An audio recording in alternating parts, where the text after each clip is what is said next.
We have a lot more information now, and we can take steps to teach people how to manage their stress, how to manage symptoms of anxiety and depression, etc. So one thing to keep in mind is that 1 in 5 people in the US experience a mental health disorder, and so it's 20% of people.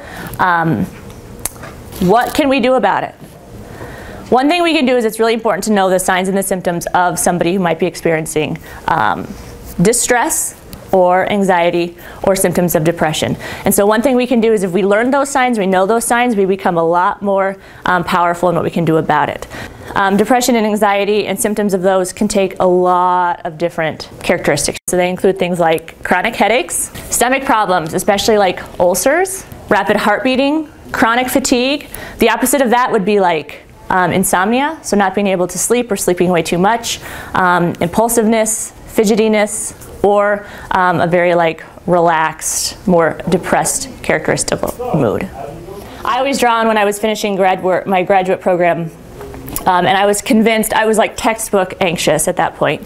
I was convinced I was not going to finish this program, and I was going to get kicked out of the program or like fail the program, and then I had to live with my parents forever, and then my parents were going to die, and then I wasn't sure what I was going to do with my life, and it was just like this horrible, horrible, my friend called it the spiral, like spiraling down.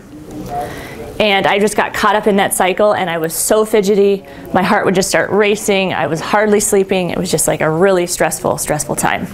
And then there are, of course, emotional signs. And it's the increased angry blow-ups.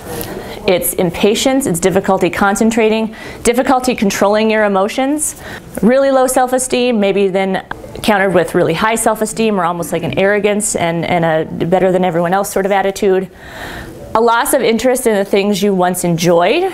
So if suddenly you don't want to hang out with your friends, if suddenly you don't want to play basketball like you used to. So watching for things like that in the people that we know and love and care about is if you see huge changes in the types of personality that they used to be, that might be sort of something to take note of. And then of course there's behavioral, and these are things that we maybe associate more with that classic depression look. Overeating or not eating at all, so we're really increasing maybe weight gain or weight loss. Increased substance abuse. I think somebody said in here, if they tell me not to drink in this thing, I'm walking out. I'm not going to tell you not to drink. But one thing we have to be careful of and be very aware of is like, are we drinking a lot more than we did before?